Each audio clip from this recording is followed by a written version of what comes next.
E aí, pessoal, tudo bem? Você já se perguntou por que que o limão tem o gosto azedo? Hoje a gente vai entender isso muito bem com uma aula sobre pH. Eu sou o Cauê, sejam bem-vindos a mais um vídeo do Nos Ensine. Bora lá?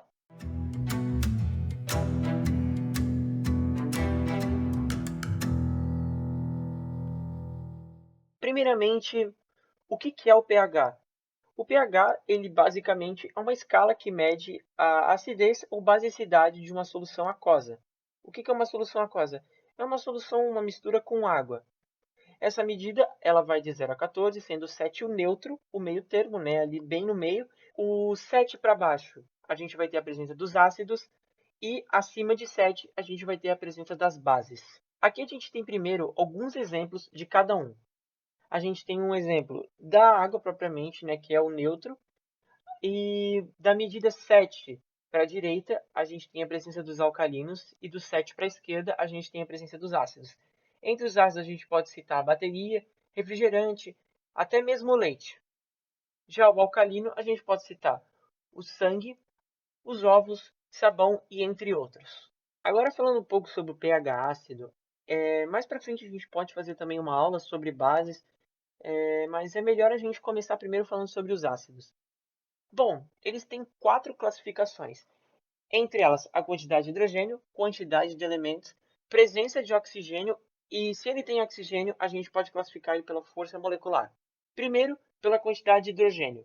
Uma característica universal dos ácidos é que eles têm a molécula de hidrogênio em sua fórmula, e eles podem ser classificados pela quantidade delas, sendo monoácidos que têm uma molécula de hidrogênio, diácidos que têm duas moléculas de hidrogênio, triácidos com 3 e tetraácidos com 4. Quanto à quantidade de elementos, a gente tem os binários, 2 elementos, trinários, 3 elementos e quaternários, 4 elementos. Na presença ou não de oxigênio, quando ele tiver na sua fórmula a molécula de O, ele vai ser classificado como oxiácido. Quando ele não tiver, ele vai ser chamado de hidrácido. Para aqueles que têm a molécula de oxigênio, a gente tem mais classificações dentro de forças moleculares. Para a gente descobrir se ele é fraco, médio ou forte quando tem a presença de oxigênio, a gente tem que fazer uma subtração do número de oxigênios pelo número de H, que é o hidrogênio. Se a subtração der zero, quer dizer que ele é um ácido fraco. Se der 1, quer dizer que ele é um ácido médio.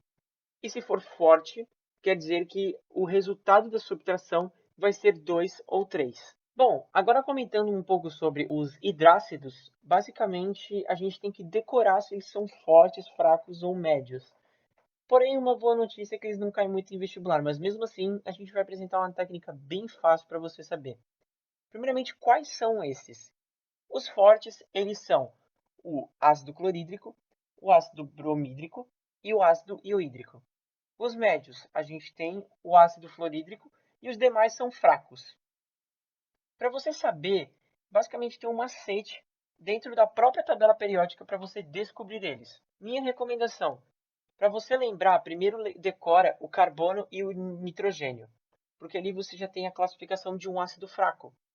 Aí você pula o oxigênio e você vai ter o flúor, que obviamente vai ser o médio e vai te lembrar o ácido fluorídrico.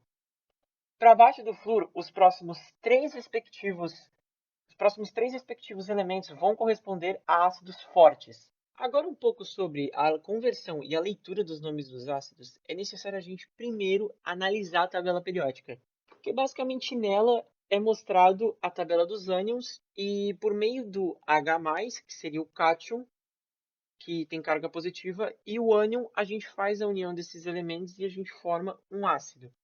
Depois de a gente olhar para a tabela periódica e ver como é que funciona, a gente depende do ânion para converter o seu sufixo. Por exemplo, se o ânion termina em ito, a gente transforma para uso. Se ele termina em ato, ele vai para ico, e se termina em eto, vai para hídrico. Aqui a gente tem alguns exemplos, como o ácido cloroso, o ácido periclórico e o ácido clorídrico. Aqui a gente tem um macete, basicamente, para você saber a transformação, que é essa frase. Mosquito teimoso, a transformação do ito para o oso, ultimato e tipico, do ato para o ico e timeto do vidrico, que é a transformação do eto para o hídrico? Basicamente, é bem fácil de você decorar, é só lembrar disso que não sai da cabeça. E agora eu vou comentar um pouco sobre as principais funções que mais caem em vestibulares como Enem, entre outros, dos ácidos. Primeiro a gente tem o ácido clorídrico, que está presente no ácido estomacal, né? O ácido estomacal é o ácido clorídrico. O ácido fluorídrico, que tem a função de corroer vidros. O ácido sulfuroso, que está presente na chuva ácida. O ácido acético, que é o que tá que é o do vinagre, né? O vinagre de cozinha. O ácido carbônico, que é o da água com gás.